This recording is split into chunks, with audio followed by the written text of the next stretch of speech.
Today's video is going to be all about the bears. Now I know I'm living with these bears all the time. I know that we're sharing the same trails. This is up on a beaver dam 1/4 mile north of the cabin, and I walk up there a lot. Am I doing my chores and hauling things around? And you go by that stump back there, you can see that this bear's been coming around.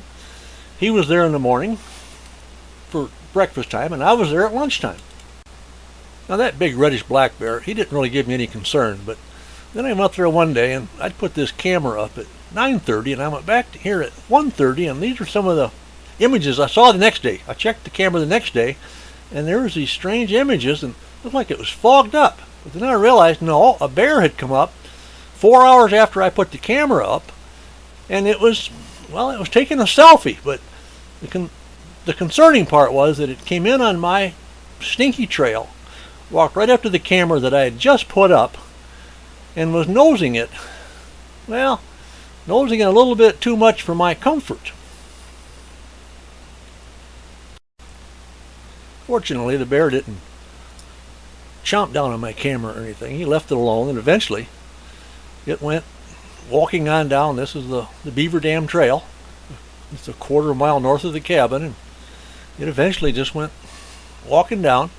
But I just have a suspicion that this bear that really didn't have any fear of my scent is one that showed up later on at the cabin with some fatal endings.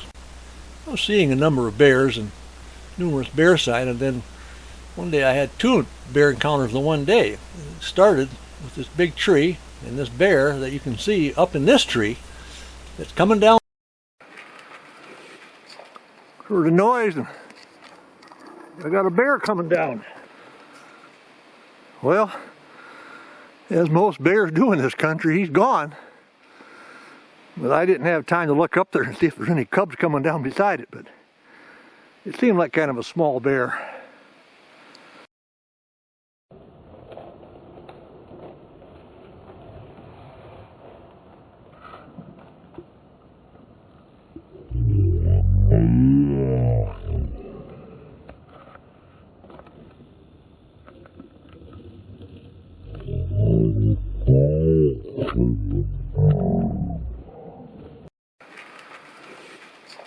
Heard a noise, and I got a bear coming down.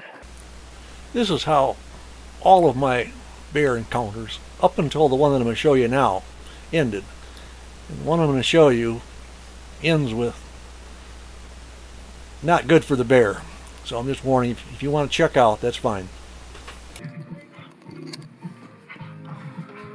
I think we got to do something about this boy. Get out of here! Yeah! Well, he doesn't seem to. With his non-reaction, I went inside and I got my shotgun and I fired a shot over his head, and that's when he finally did run off, but he stopped as soon as he got to the first tree.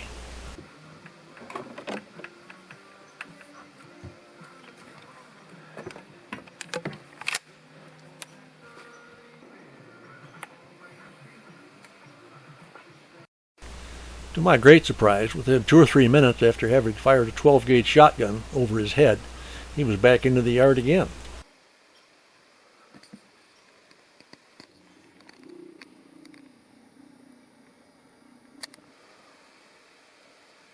Hey! Get out of here!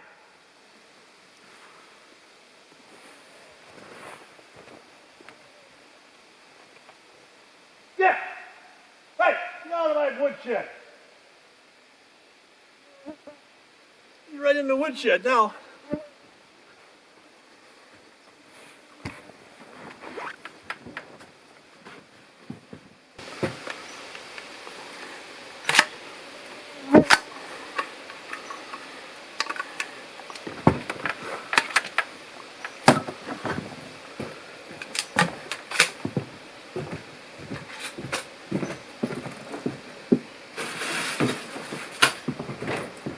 What am I going to do with you? Huh?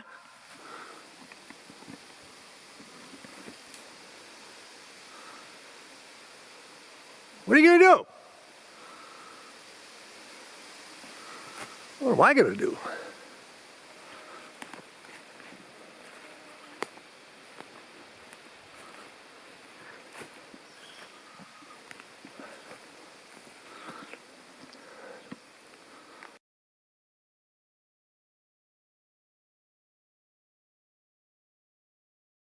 little smarter.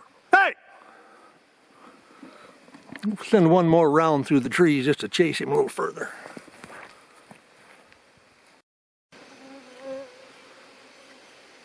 Yeah, he's back over there again.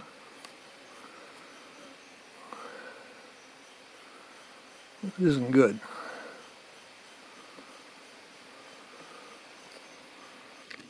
It isn't even dark yet.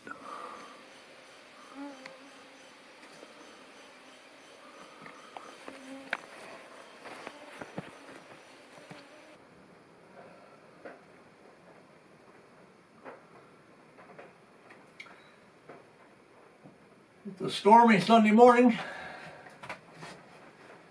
I followed through with that little storminess last night. About that.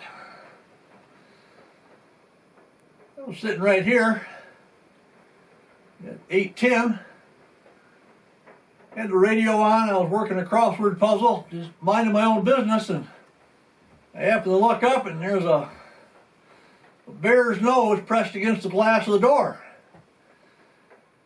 And that's when I got up, and he went ambling out toward the woodshed, and I opened the door thinking one shout was going to chase him off, and obviously not. So we had what went on there,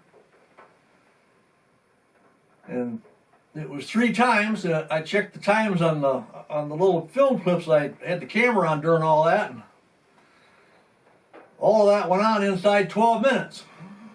Twice I fired over his head to chase him off, and twice he ran off a little bit, but within about a minute he was right back out here again. So I made the decision that with still daylight, I was going to take care of the problem right then and there. I'll contact the authorities now and see if there's any paperwork or whatever to do. I certainly didn't like doing that, but I don't think I had any choice.